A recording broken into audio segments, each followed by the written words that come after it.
Good afternoon, everybody. Let's look at your headlines on this Thursday afternoon. A local college campus evacuated due to a potential threat. Plus, a popular parade on Saturday. The schedule's been adjusted just a little bit. Plus, a sheriff's office employee in Florida. Well, all of the employees could soon have their college paid for. We'll tell you about that and more coming up on News 5 now. Brought to you by Green and Phillips Injury Lawyers, covering news from your neighborhood and around the world. News 5 Now starts right now. Good afternoon, everybody. Welcome to WKRG News 5 Now. I was going to say News 5 at noon. We just completed News 5 at noon, and boy, we had a lot to talk about. We had a potential threat over at Bishop State that we're going to be telling you about, that the campus was evacuated earlier today. And then, of course, we've been talking about this winter weather that's on everybody's minds.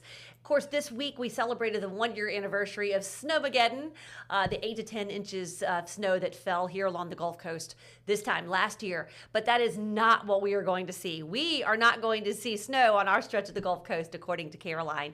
But Sunday into Monday, very, very cold temperatures. A little bit of ice is possible, kind of a sleety mist. But we are not getting snow, according to our meteorologists. Now, they're watching this really closely, but it's going to be a little bit of a disappointment if you were hoping for more snowmen. That's not what we're going to see. It's going to be kind of yucky, and it's going to be super cold on Monday. Highs in the lower 40s. Yes, very, very cold. So make sure you tune into the forecast next week because there are some major changes in store. Let's get right to our big stories at this hour. Sheriff's deputies in Florida could soon get the chance to go to college for free. The state Senate is considering a bill that would waive tuition and fees for sheriff's office employees wanting to attend state universities and colleges. The Education Post-Secondary Committee has already advanced the proposed bill. Next stop is the Appropriations Committee on Higher Education. Number 4, Alabama could soon have its own legally mandated minimum wage. The measure would replace the current $7.25 federal minimum wage if passed by the state legislature. The Senate bill would set the state minimum wage at $10 an hour, while also creating exemptions for small businesses with 50 or fewer employees. Number 3, a slight schedule change for the Dauphin Island People's Parade this weekend. Due to weather, the parade's been moved up 1 hour and will now start at noon. This is Dauphin Island's biggest Mardi Gras parade. The parade runs along Bienville Boulevard. It starts at the Dauphin Island Campground and ends at Holiday Isle Condos. Number 2, Mobile police have identified the man arrested in a deadly stabbing on Victor Road. 19-year-old Samuel Prince is charged with murder. He's accused of killing his father, 67-year-old Mark Prince. Officers were called to the scene shortly after 2 yesterday afternoon, where they found Mark Prince dead in the front yard. Investigators believe Samuel Prince stabbed him several times. He will have a bond hearing tomorrow morning.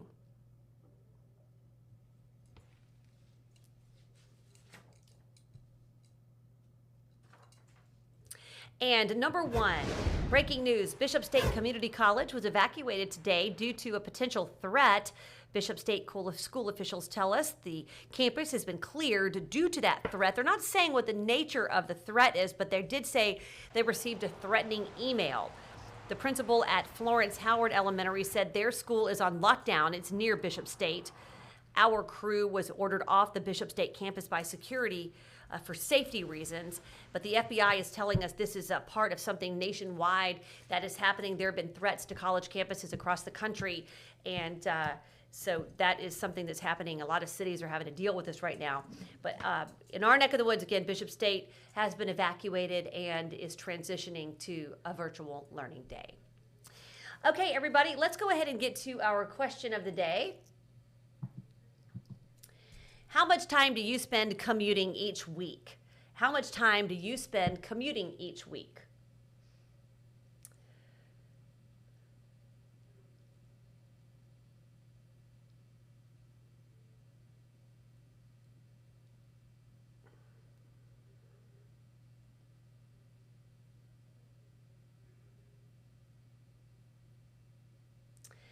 Let's see. Melissa says 3 hours, 20 minutes a day.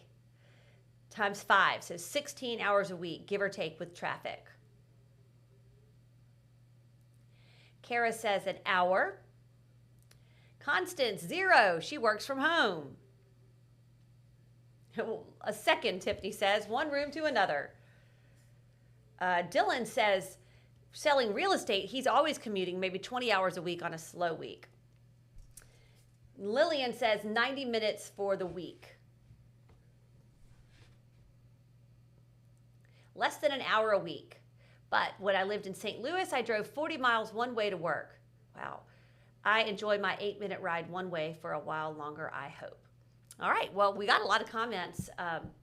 Some people saying 2 hours a day, 6 hours a week. You know, that's a lot of time in the car, but it just kind of depends. A lot of my coworkers actually live on the other side of the bay, so they spend at least an hour a day in the car, and they like it. They say it's their time to kind of decompress. We have coworkers who live over in Pensacola. Our producer lives in Mississippi, so he commutes 2 hours a day. I'm not a commuter. I live about 11 minutes from the station, which I like. I like to be close because I'm always in a hurry.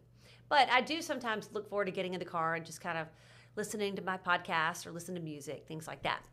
Okay, everybody, let's get to our poll of the day. I'm going to switch on over here. Are you feeling financially better or worse compared to this time last year? Are you feeling financially better or worse compared to this time last year? Better, worse, or no opinion? Let us know how you're feeling about your finances, and you can participate in that poll on WKRG.com or WKRG's Facebook page. We're going to leave it up until our next edition of News 5 Now, which airs tonight at 5:30. That is going to do it for me here on News 5 Now. I'm Devin Walsh. I'll see you back for the 4 on 5. Cherish is off today. I'll also be anchoring the 5 o'clock show with Peter Albrecht. Have a great afternoon. Keep the umbrella handy because those off and on showers are going to be with us for the next several days, and you will need it. See you soon. Covering news from your neighborhood and around the world. You are watching News 5 Now, brought to you by Green & Phillips Injury Lawyers.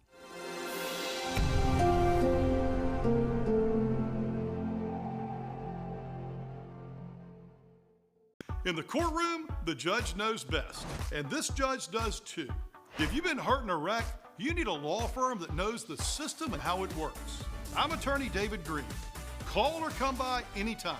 You never need an appointment.